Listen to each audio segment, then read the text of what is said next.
Good morning. आप सभी का मेरे यूट्यूब चैनल मैथ गुरु श्रीकांत पर स्वागत है।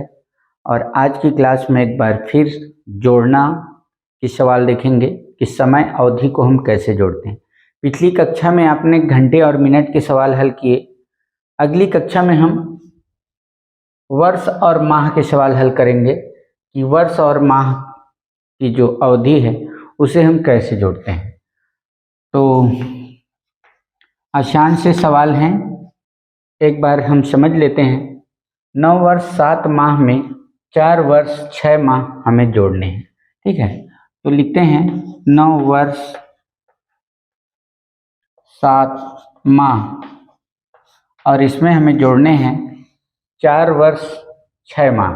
तो वर्ष के नीचे वर्ष और माह के नीचे माह लिखते हैं। ठीक है, तो 4 वर्ष और 6 माह या तो यहाँ भी जैसे हमने घंटे और मिनट में देखा था, मिनट को मिनट से जोड़ते हैं और वर्ष को वर्ष से। ठीक है, तो माह पहले जोड़ लेते हैं। तो 7 और 6 13, तो यह हो गया 13 माह। जैसा आप सामान्य से जोड़ में करते हैं वैसे यहाँ बिल्कुल आपको नहीं करना है। 7 और 6 13, 13 की 3 और हासिल 1, ऐसा गलती नहीं करना है, क्योंकि यह माह अलग है और वर्ष अलग है। तो माह को कंप्लीट जोड़िए, 7 और 6 13 माह। ठीक है, अब वर्ष और वर्ष को जोड़ लेते हैं और 9 4 13 वर्ष। तो हमें क्या मिला? 13 वर्ष और 13 माह। पर एक चीज आप ध्यान रखिए, यह जो माह है कितने माह है? 13 माह।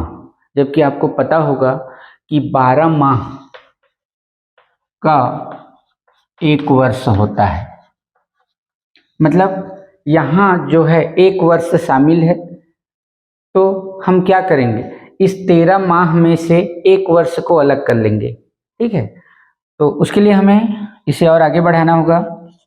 13 वर्ष जोड़ के रूप में लिख लेते हैं 13 माह। ठीक है, तो 13 वर्ष और इस 13 माह में से 1 वर्ष मतलब 12 माह अलग कर लेते हैं। और कितने माह और बच गए? 1 माह।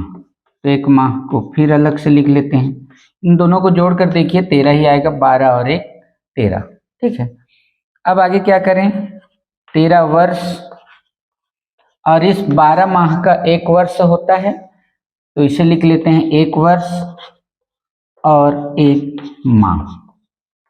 अब देखिए यहाँ वर्ष वर्ष दोनों सेम है, इन दोनों को हम जोड़ लेते हैं। तो 13 और 1 यह हो गया 14 वर्ष और कितने माह बचे? 1 माह। तो जो कंप्लीट आंसर होगा वह होगा 14 वर्ष 1 माह। चलिए एक दूसरा सवाल देखते हैं। यहाँ है हमारे पास 4 वर्ष और 10 माह और उसमें हमें जोड़ने हैं 3 वर्ष और 8 माह। या हमने क्या किया, वर्ष के नीचे वर्ष और माह के नीचे माह लिख दिया।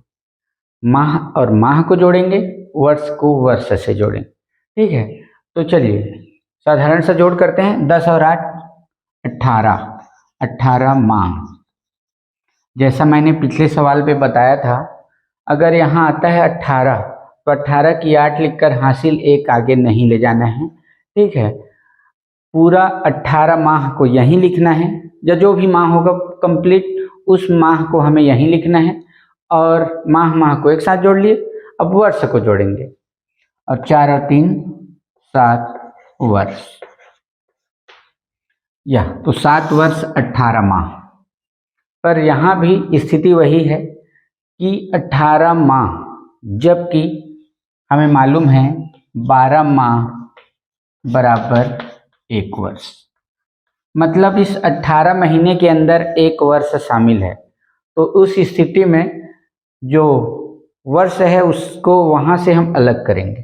ठीक है, तो 7 वर्ष और इसको अलग करने के लिए हम लिखते हैं 18 माह। अब क्या करें, 7 वर्ष और इस 18 माह में से 1 वर्ष अलग करने हैं, तो उसमें से हम 12 माह अलग कर लेते हैं। और कितने माह और बच गए, तो 12 और 6 माह और बच गए, तो 6 माह को अलग कर लेते हैं। इन दोनों को जोड़ेंगे तो 18 माह ही आएगा, 12 6 18। अब 7 वर्ष इस 12 माह को हम वर्ष में लिख लेते हैं, तो यह हो गया 1 वर्ष और 6 माह, तो 6 माह ही होगा। अब 7 वर्ष और 1 वर्ष दोनों वर्ष में हैं, दोनों जुड़ जाएंगे, 7 और 1 8, तो 8 वर्ष और बाकी है 6 माह। तो इसका जो कंप्लीट आंसर होगा वह होगा 8 वर्ष 6 माह।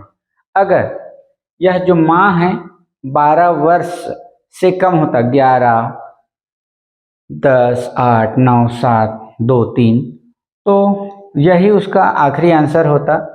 पर चूंकि यह 12 या 12 से अधिक है, तो इस स्थिति में इस में से हमें वर्ष को अलग करना होगा। ठीक है, पहले सवाल पर भी हमने वर्ष को अलग किया, यहाँ 13 माह था, उसमें से 12 माह अलग करके उसे वर्ष में बदल लिया। यहाँ भी है 18 माह, तो उसमें से हम वर्ष को अलग करेंगे और वर्ष को वर्ष के साथ जोड़ देंगे। तो ऐसे कुछ सवाल आप और हल कर सकते हैं, अभ्यास कीजिए, बहुत जल्द यह आपको अच्छे से समझ आ जाएगा।